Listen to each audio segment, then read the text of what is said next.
बिस्मिल्लाहिर्रहमानिर्रहीम। सब दोस्तों को मेरे channel the four pillar skills पर वेलकम जी। आज का जो मेरा ये वीडियो लेक्चर है, ये मैंने स्पेशली रिक्वेस्ट पे इंस्पेक्टर अब्दुल्ला हैं मेरे बैचमेट, उनसे मैंने रिकॉर्ड करवाया है, क्योंकि वो इस यूनिट में काम कर रहे हैं जिसमें इस सेक्शन पर काम हो रहा होता है।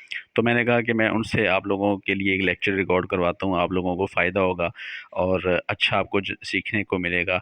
लेक्चर पूरा सुनिएगा जी, विद एग्जांपल के साथ लेक्चर रिकॉर्ड किया गया है। इंशाल्लाह ताला आपको आपके जो कॉन्सेप्ट हैं वो बिल्ड होंगे और आपको अच्छा बिस्मिल्लाहिर्रहमानिर्रहीम। देखने को आज हम देखेंगे जी section 57 A of income tax ordinance 2001, जिसमें जो है ना ये बताया गया कि अमेलगमेशन, जब दो कंपनी आपस में मिलकर काम करना चाहें, इकट्ठी हो जाएं, अपने एसेट्स और लाइबिलिटीज़ को इकट्ठा कर लें, तो उसको अमेलगमेशन कहा जाता है। दो कंपनीज इकट्ठी होकर और फिर वो अपनी वर्किंग को ना करती हैं, ठीक है। तो उस सूरत में जो अगर एक कंपनी का लॉस है या दूसरी कंपनी का लॉस है, तो उसकी जो है ना वो टैक्स ट्रीटमेंट कैसे होगी, ये इस सेक्शन में जो है ना वो बताया गया है। पहले हम इसकी एक रीडिंग कर लेते हैं।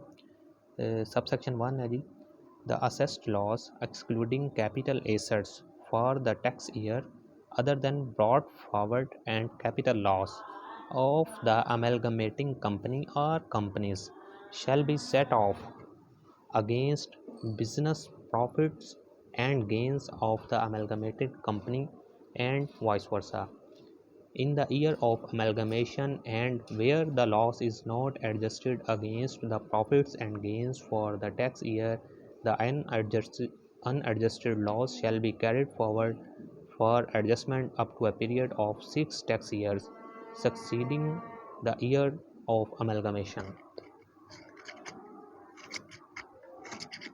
अब इसमें हम इसकी एक एग्जांपल भी ले लेते हैं। एक सिंपल इनकम स्टेटमेंट कैसी होती है ये मैं आपको दिखा देता हूँ। एक सिंपल इनकम स्टेटमेंट में सबसे पहले रेवेन्यू आते हैं, उसके बाद जो है ना उसमें से कॉस्ट ऑफ सेल लेस होती है, जैसा कि आप स्क्रीन पर देख रहे हैं। और उस पर जब कॉस्ट ऑफ सेल्स लेस होती है तो ग्रॉस प्रॉफिट आ जाता है। उसके बाद उसमें से एडमिन एक्सपेंस लेस होते हैं तो ऑपरेटिंग प्रॉफिट या लॉस आ जाता है हमारे पास। इसके अलावा कंपनीज की कोई अदर इनकम भी होती है, जैसे उसने कोई कहीं इन्वेस्टमेंट की होती है, कोई शेयर्स खरीदे होते हैं, या बैंक में जो है ना उसका डिपॉजिट पड़ा होता है और उस पर जो है ना प्रॉफिट ऑन डेट मिलता है, जिसे इंटरेस्ट भी कहा जाता है। ये उसकी अदर इनकम्स होती हैं, यानी कि उसका जो मेन नेचर ऑफ बिजनेस होता है उससे हट कर उसे अगर कोई इनकम हो रही होती है तो उसे हम अदर इनकम में जो है ना वो शुमार करते हैं। तो उसके बाद जब ऑपरेटिंग प्रॉफिट्स आ जाते हैं तो उसमें वो जो अदर इनकम होती है वो भी उसमें ऐड होती है। जब ऐड होती है तो हमारे पास एक नेट प्रॉफिट या नेट लॉस आ जाता है। ये एक सिंपल स्टेटमेंट है, ठीक है। इस इनकम स्टेटमेंट में जो कंपनी 1 की इनकम स्टेटमेंट है, इसमें हमने अदर इनकम में loss on sale of assets को जो है ना वो भी कंसिडर किया है। यानी कि एक कंपनी का कुछ एसेट्स हैं, ठीक है, कोई मशीनरी है या इस तरह की कोई और चीज़ है, वो उसे डिस्पोज ऑफ करती है, सेल करती है, ठीक है, और उस पर उसको जो है ना वो लॉस होता है, यानी कि उसने वो मशीनरी या कोई एसेट्स ऐसा परचेज़ किया। अब हम देखेंगे जी sub section 2 of section 57A। जैसा कि हमने सब सेक्शन 1 में देखा कि जो ब्रॉड फॉरवर्ड लॉस होगा, यानी कि दो कंपनीज हैं, एक कंपनी का पिछले साल भी लॉस हुआ, जो पिछले साल का लॉस है वो उसको एडजस्ट नहीं कर सकती, सिर्फ करंट ईयर का जो लॉस होगा वो उसको जब वो अमेलगमेट होंगी तो अमेलगमेटेड जो दोनों कंपनीज होंगी उनके प्रॉफिट के अगेंस्ट वो एक कंपनी सिर्फ करंट ईयर का जो उस टैक्स ईयर का लॉस होगा उसको एडजस्ट कर सकती है। जो पिछले साल में उसे लॉस हुआ है वो उसे एडजस्ट नहीं कर सकती। जैसे कि ये टैक्स ईयर 2020 है, तो इस साल में जो लॉस होगा वो उसको एडजस्ट कर सकेगी। जो 2019 में उसे लॉस हुआ है उसको वो कैरी फॉरवर्ड करके तो अमेलगमेटेड कंपनी के अगेंस्ट उसके प्रॉफिट के अगेंस्ट एडजस्ट नहीं कर सकती। लेकिन सब सेक्शन 2 में जो है वो टैक्स पेयर को एक फैसिलिटेट किया जा रहा है, उसको ये फैसिलिटी है कि जो पिछले साल का लॉस है, लेट्स सपोज कि ये टैक्स ईयर 2020 है और टैक्स ईयर 2019 में कंपनी 1 को लॉस हुआ और उस लॉस में डेप्रिसिएशन भी इंक्लूड थी। यानी कि डेप्रिसिएशन लॉस ऐसा ही होता है ना कि जो रेवेन्यू है वो एक्सपेंसेस से कम होता है, ठीक है। तो पिछले साल भी लेट्स सपोज के इसके जो रेवेन्यू था वो इसके एक्सपेंसेस से कम था और एक्सपेंसेस में एक पोर्शन ये डेप्रिसिएशन का भी होता है, ठीक है। तो डेप्रिसिएशन भी एक्सपेंस का पार्ट बनता है और फिर उसके बाद जो है ना नेट प्रॉफिट या नेट लॉस आता है। ठीक है। अब लेट्स सपोज के पिछले साल जो है वो जो इसको लॉस हुआ कंपनी वन को, उसमें 5,000 की डेप्रिसिएशन भी थी। अब टैक्स ईयर 2020 में ये अपने पूरे वो उस लॉस को जो उसे 2019 में हुआ वो उसको एडजस्ट नहीं कर सकता, लेकिन ये जो 5,000 जो इसका डेप्रिसिएशन का एक्सपेंस था, जो पिछले साल उसके लॉस का पार्ट था, लॉस में इंक्लूड हुआ था, उसके एक्सपेंसेस में ऐड हुआ था, उसको ये जो है ना ये इस साल में 2020 में अपनी इनकम स्टेटमेंट का पार्ट बना के तो फिर अपना ऑपरेटिंग प्रॉफिट या ऑपरेटिंग लॉस जो है वो कैलकुलेट करेगा। यहाँ मैं आपको बताता चलूँ कि ये जो कैलकुलेशन है ये इनकम स्टेटमेंट की, ये इनकम टैक्स ऑर्डिनेंस के मुताबिक है। ठीक है। अकाउंट्स दो तरह से बनते हैं। जब कंपनी अपने अकाउंट्स बनाती है तो वो IAS को जो है वो मद्देनज़र रखते हुए और अकाउंटिंग प्रिंसिपल्स को मद्देनज़र रखते हुए वो अपने अकाउंट्स बनाती है। लेकिन जब हम टैक्स की कैलकुलेशन करते हैं तो उसके नेट प्रॉफिट्स में कुछ चीज़ों को ऐड बैक कर दिया जाता है और कुछ चीज़ों को, कुछ एक्सपेंसेस को उसमें से लेस कर दिया जाता है। कुछ एक्सपेंसेस अलाउ होते हैं और कुछ एक्सपेंसेस जो हैं वो डिसअलाउड हो जाते हैं। ठीक है। तो ये एक सिंपल सी जो है इनकम स्टेटमेंट बनाई है।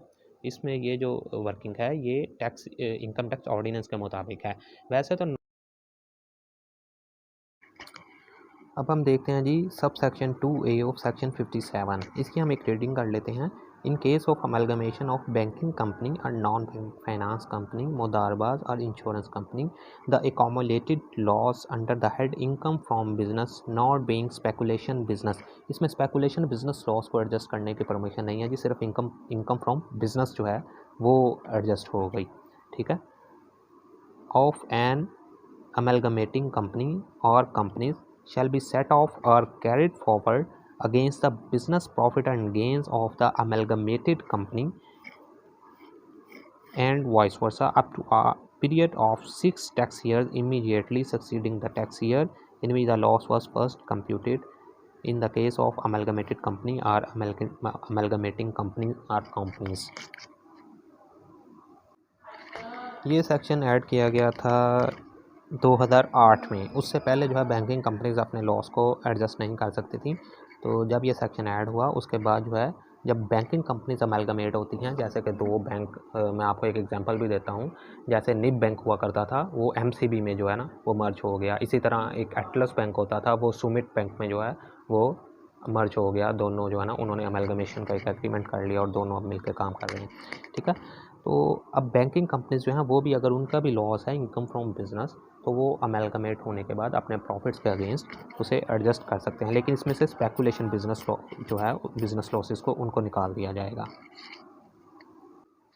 बाकी सब सेक्शन में वही कंडीशन है 6 टैक्स ईयर्स की जो मैं पहले आपको बता चुका हूँ कि इसका भी लॉस जो है वो अगले 6 साल तक एडजस्ट किया जा। अब हम देख लेते हैं जी sub section 3 of section 57A। इसमें कहा गया है जी कि अगर एक अमेलगमेटेड कंपनी है और वो खिलाफ वर्जी करती है स्टेट बैंक ऑफ पाकिस्तान की और securities and exchange commission of Pakistan की और एनी कोर्ट, ठीक है, जब अमेलगमेशन होती है तो उसके एक पेपर्स बनते हैं, एक एग्रीमेंट होता है। ठीक है। कोर्ट उसकी अप्रूवल देती है। इसके अलावा हो सकता है कि उनके कोई डिस्प्यूट्स वगैरह हों और वो किसी कोर्ट के थ्रू जो है ना उनको सॉल्व किया जाए।